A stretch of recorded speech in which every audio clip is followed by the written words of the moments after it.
Good morning, Shayla from Making Lemonade from Lemons, and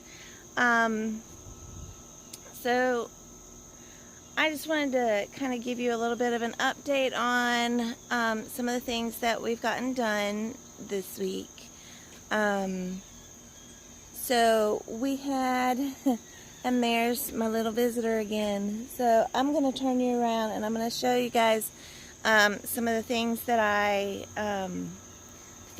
I've gotten done, and because I've got to water my plants this morning because it hasn't really rained here in a while. It feels like it possibly could rain, but then again it has several times and then just doesn't rain. So I'm going to do that, and I'm going to show you the things that we've gotten done. So let me turn you guys around. So here's our little visitor. The boys have started to call him Boots. And So it looks like he has boots. so he's already been fed this morning. And he's so docile. He's such a sweet kitty. He just really is.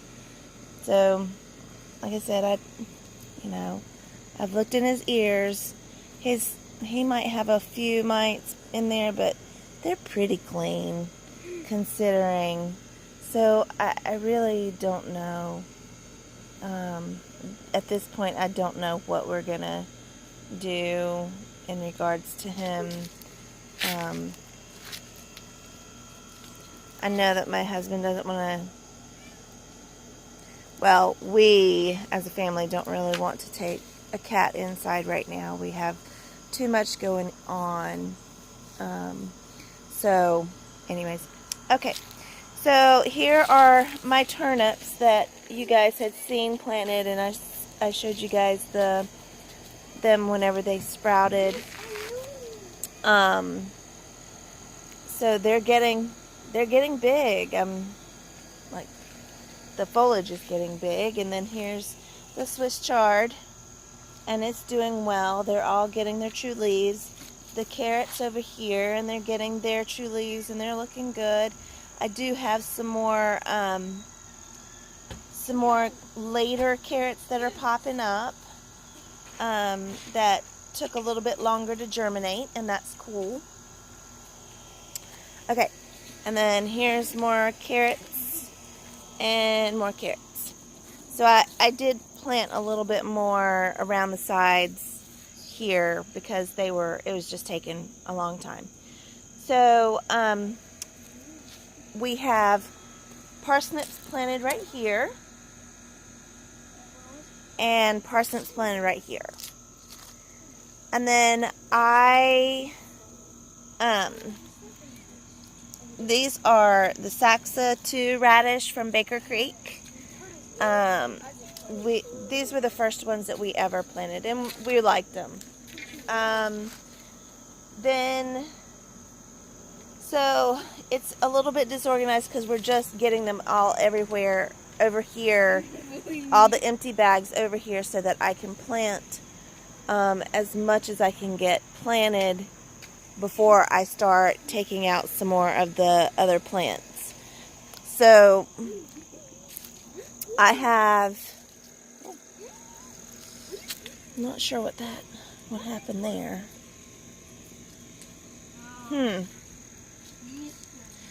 Alright, so I have Chinese Hilton cabbage here. And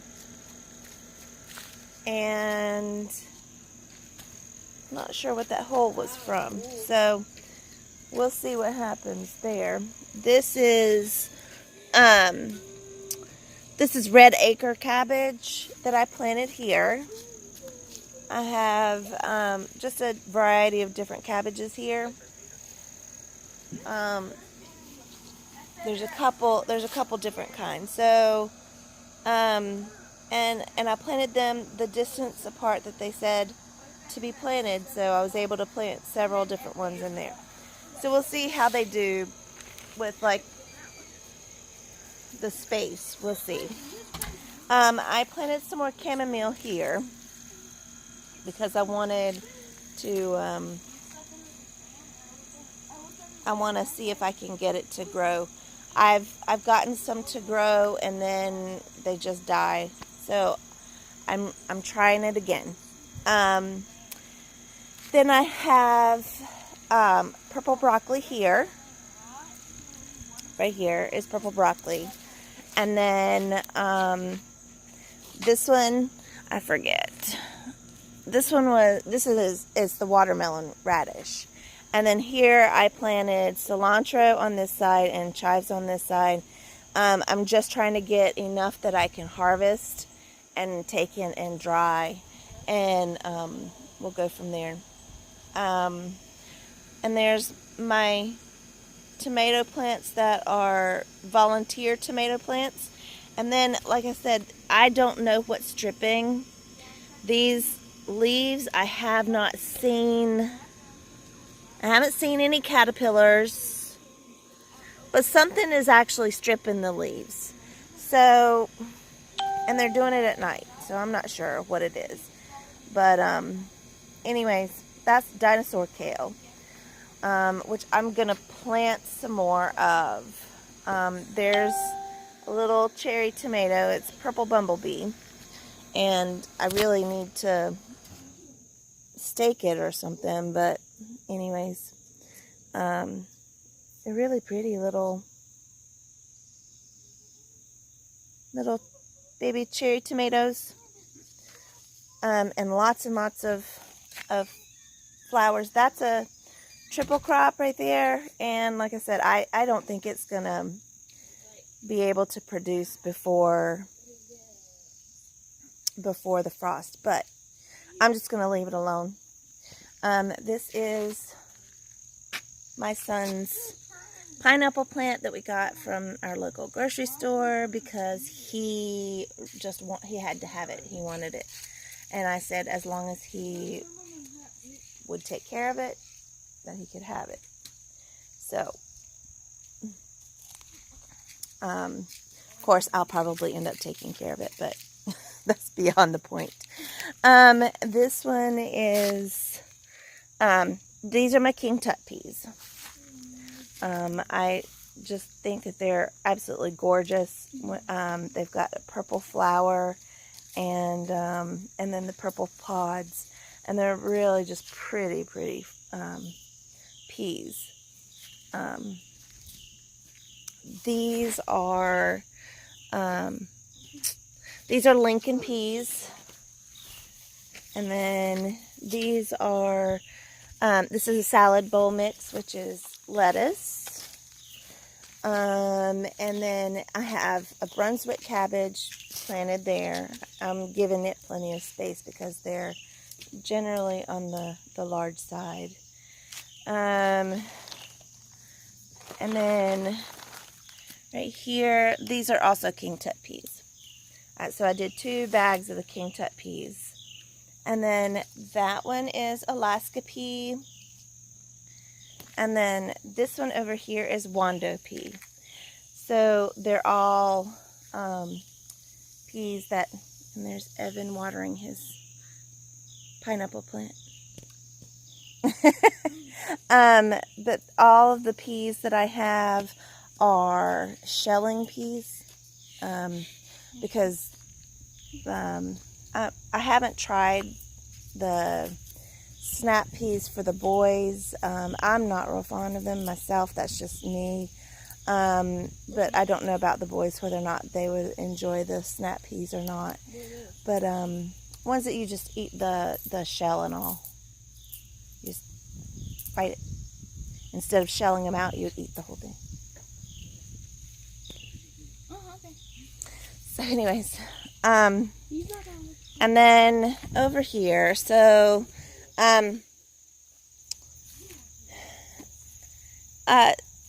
it looks better, and my son did do a little bit of weed eating, but not great. What I'm going to do is that tomato plant right there, I'm going to take out. And then this tomato plant right now, I'm still leaving. It's Boxcar Willie. It's flowering. Gosh, I don't know if you guys can see this, but I don't know if you'll be able to see it because of the lighting. But okay, yeah, I think you guys can. But you see those blossoms way up there, and then the blossoms right there. I mean, so it's still blossoming, and we're not expected to have frost until the beginning of November. So because of that, I'm just going to leave this plant because it produces nice big tomatoes. I mean, this is smaller than the average tomato that it produces, and it has very little. I mean, it looks like it has a big core when you cut into it, and at the top it is big, but when you cut into it, it doesn't go deep. So, what? I know, he's following me around. Anyways, I'm gonna harvest because it looks like they're getting ready to go to seed. So that's my cinnamon basil. I'm gonna go ahead and take that. This one I had some of the scarlet kale, and I had some blue Scotch curled kale in it, and I had cut them back pretty far, and they just weren't doing real well, so I went ahead and pulled those, and I will I'm gonna replant those.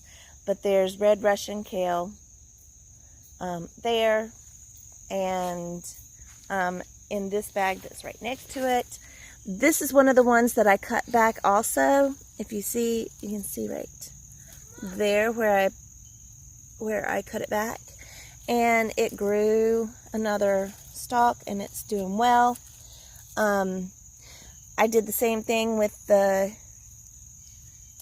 blue Scotch curled, and it did not do well. So I'm gonna replant here. I'm also gonna plant some other kale in here as well. I've got some Ursula kale, and I've got some more of the red Russian kale. I also have more of the dinosaur kale that I want to plant. So I'm gonna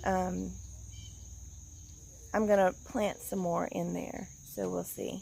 I can't remember exactly. There's my mint, and as you see, it has gone to seed, but there's still parts of it that have not, and if you see underneath there, there's lots of little new growth coming up back there. I've actually taken these leaves because what I have been told is that once it goes to seed, that it doesn't have great flavor, but it's not as strong. I just took a leaf from that, and it's pretty strong to me. So, but this plant's gonna go. This plant right here is also gonna go after the tomatoes, because there's tomatoes right there. But it's gonna go. This is I'm leaving, like I said before, I'm leaving all my peppers. This is my sweet chocolate. They're doing great. This is an empty bag that I need to pull out from here. I'm also going to take that one and take that one out. I'm going to leave, even though right now I've got a lot of diseased foliage on my, this is my Amish paste tomato plants. Some of that foliage is not the Amish paste tomato plant. Some of it is is one of these other tomato plants. To be honest, I believe it's the Rutgers. And I'm just gonna go ahead and get rid of the Rutgers, but I'm gonna leave the Amish paste for now, because it's still got tomatoes that are growing. There's still a lot of blossoms and stuff, so I'm going to leave it. I have, like I said, all my peppers are going to stay. I've got this basil, the purple basil. It's done so well. And there's my oregano. And this one is one that I bought. And it's doing okay, but it's not great. And this is my lemon balm. And it's doing okay. And there's my mustard. Right there. And then I have one Cubanelle plant in here that is not looking as good as the other plants. But the rest of them look great. So I'm just going to leave it and let it do what it's going to do. And then, of course, these are my bell peppers, and it's so heavy that it's hanging over. Both of these have, they're really heavy fruits.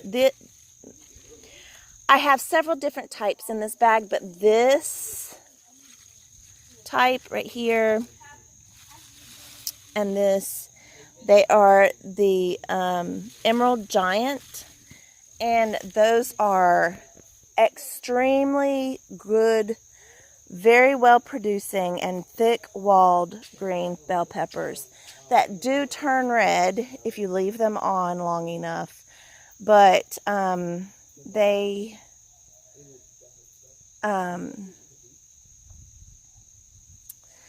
they're just really, I like them. So far they're my favorite bell pepper that I planted this year. Just because they're really hardy, they stay good well for long periods of time. It does take a very long time for them to start turning red, and you hear my boys back there, but look at how many blossoms this has. It's wow. Anyways, it's just all up and down the stalk. So anyways, that's that. There's one of the kale that I just, bug, sorry. That's the kale that I just left alone, and I didn't cut it back or anything. And it's got lots and lots of holes in it, especially this one. This one is really eaten up. They prefer the Scotch curled, the bugs and stuff really prefer the blue Scotch curled to the red, the scarlet. I've noticed that they leave the scarlet alone more. Like, I will get more good leaves from the red scarlet than I do from the blue Scotch curled. But they all are kind of, because I just left these. So I think what I'm going to do is I'm going to take those up, even though they're still growing. And they'll put more leaves out and everything, as you can see. They have. I thought that they were going to just die off, but they didn't. So I'm gonna go ahead and pull them up and then start with new ones. And then this tomato plant is starting to.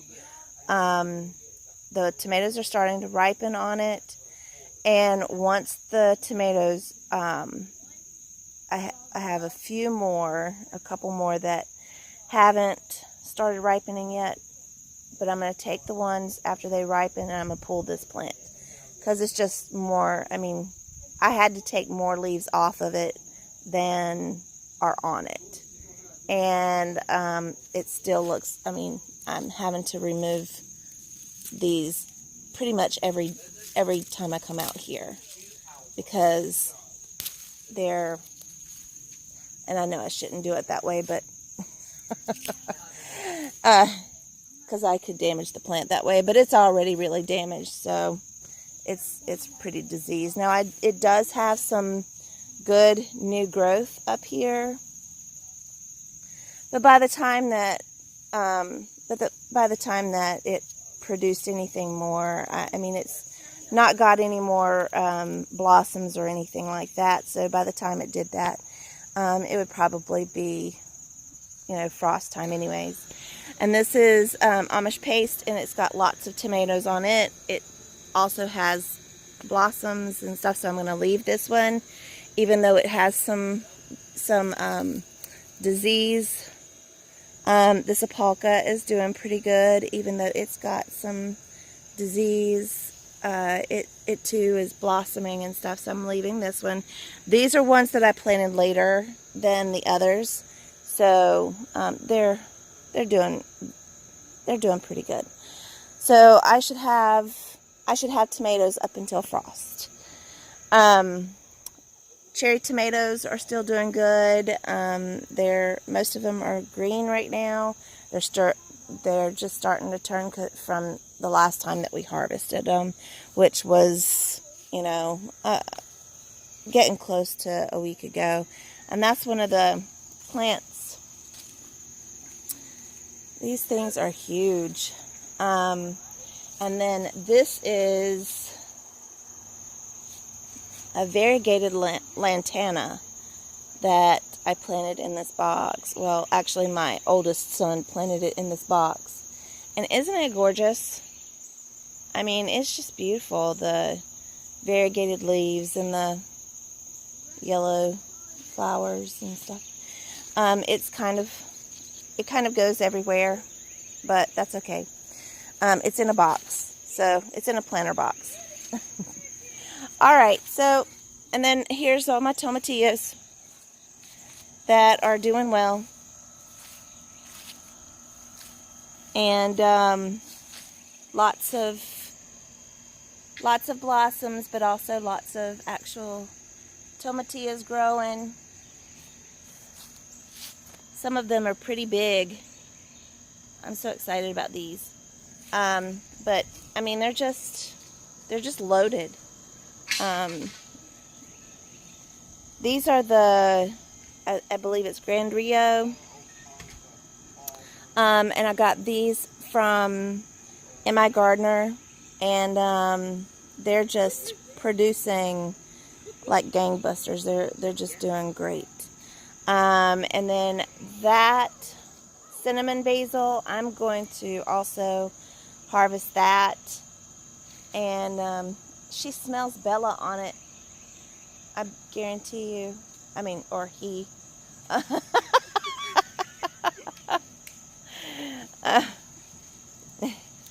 It stuck to his paw, and he was like. Anyways, so that I'm going to take up, and then there's parsley that I'm going to take in and dehydrate. And then here are a couple of onion bulbs in this, and I've got to get those onion bulbs out. And then, because they really didn't do much in this area, so I'm going to take those out, and then, yes, I know. Okay. I'm going to take those out, and I'm going to use that bag for something else. Clean it out and use it to plant something in. We'll see. I've got lots of stuff that still needs to be planted. And then here are my Tabasco peppers. They're still doing great. Look at the little blossoms and stuff still on it. So, I mean, this one I should have lots and lots of peppers. And look at this little sprout that came out from the bottom. And look at that. So I should have lots of peppers and stuff until frost. My vines over here on my beans are looking kind of sad. These are actually, these are whippoorwill peas, not the purple hull peas. And yes, I've got lots of dead leaves, and there's some, there are also some pests that are on this, but I can actually see the beans and stuff now. Anyways, look at how long these peas are. These are whippoorwill peas. So, okay. So whenever I planted this bag, what I planted was half of it I planted the pole beans. The other half of it I planted mostly the purple hull pink-eyed peas, but yet I planted a couple, it was like 5 or 6 of the whippoorwill peas. The whippoorwill peas are actually much more, it took them longer to grow, but they are producing much more because I'm getting a ton of these, and they're really long. So they give you a lot of peas for the amount of plants that I planted. They are a runner pea instead of a bush. I didn't realize that whenever I planted them in here with the purple hull pink-eyed peas. The purple hull pink-eyed peas are more of a bush type plant. So, but I believe that my purple hull pink-eyed peas are done, and I just need to let the whippoorwill peas. I'm still getting lots of green beans. It's a green bean. And whenever I say lots, I mean like, so you can see, I have to actually lift up the vine like this so I can see. Otherwise, they get kind of hidden. But, and that's one of the reasons that I'm really not fond of this setup. So, next year, like I said, this was all of this was an experiment. So next year, what I'm going to do with my beans is, I'm going to get multiple of these bags. So I've got this one, and I think I want to get at least 2 more. And I want to do one that is just bush beans. I'll probably do top crop because that's the kind that my parents really like. And so if I get a good, hey, stop. If I get a good harvest, then I can share with them if they're having a bad harvest. That kind of thing. So I think that I'm going to do that. And then have one for the purple hull pink-eyed peas because we really, really enjoyed those. And then another bed that has like the whippoorwill peas and black-eyed peas and just a mixture of those. So anyways, that's what's going on in my garden. And I thank you for coming along this morning and spending time with me. And I know it was kind of a long video, and I wasn't intending for it to be as long as it was, but thanks so much for spending time with us, and we'll see you soon.